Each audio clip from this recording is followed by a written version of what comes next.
እንግዲህ ፊዮሪን ወደ አውሮፓ ሸኝተናታል ማለት ነው። የፊዮሪ የመጨረሻ ቪዲዮ ኢትዮጵያ ላይ ፊዮሪ አፍላ ፍቅር ለቀቀች። ሰላም ውድ ቻናል ቤተሰቦች፣ ዛሬም በአዲስ ቪዲዮ መጥቻለሁኝ።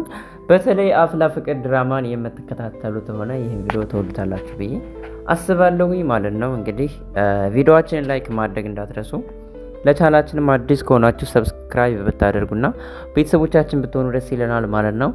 ወደ ዛሬ ቪዲዮ ስመለስ እንግዲህ ፊዮሪ ትናንትና በኢንስታግራም ፔጅ ላይ ያጋራቸው ቪዲዮ አለ ማለት ነው። ቪዲዮውን ሁላችሁም አይታችሁታል ብዬ አስባለሁኝ።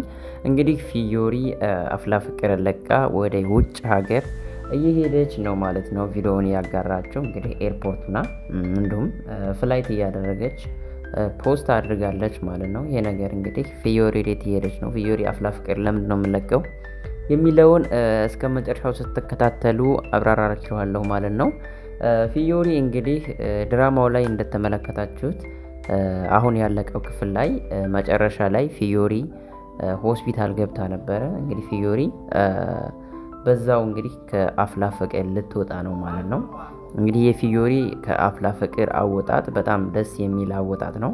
ለተመልካችም ለሁሉም የሚያስደብር ነገር የለውም ብዬ አስባለሁኝ ማለት ነው። እንግዲህ ፊዮሪ አፍላ ፍቅር እዚህ ለመድረሱ ትልቅ መስዋዕትነት ከፍላለች ብዬ አስባለሁ። አፍላ ፍቅር እንግዲህ ከክፍል 1 ከመጀመሩ ጀምሮ አሁን 180 ምናምን እስከሚደርስ ድረስ የፊዮሪ ትልቅ ጥረት አለበት ብዬ አስባለሁ። እንዲሁም ሁላችንም ፊዮሪን ወደናትና ደስ የምትለን የአፍላ ፍቅር ተዋናይ ነበረች። ካሁን በኋላ እንግዲህ ፊዮሪን አፍላ ፍቅር ድራማ ላይ የምናያት አይሆንም ማለት ነው። እንግዲህ በዚህም ብዙዎቻችሁ እንደሚከፋችሁና እንደሚደብራችሁ አውቃለሁ ማለት ነው። እንግዲህ ፊዮሪ ወዴት ነው ሄደችው የሚለውን ማወቅ ከፈለጋችሁ ኢንስታግራሟ ላይ ገብታችሁ ማየት ትችላላችሁ ማለት ነው። እንግዲህ እሷ እንደተናገረችው ከሆነ ከአሁን በኋላ በውጭ ሀገር ቪዲዮዎች እንደውም ፍለጎች እንደምመጣላችሁና ከኢንስታግራሜና ከቲክቶኬ ላይ እንደማልጠፋ ግን ከአፍላ ፍቅር በመውጣቴ እኔም በጣም እየደበረኝ ነው ስትል ተናግራለች ማለት ነው። እንግዲህ ሁላችሁም ለፊዮሪ መልካም ምኞታችሁን ግለጹላት።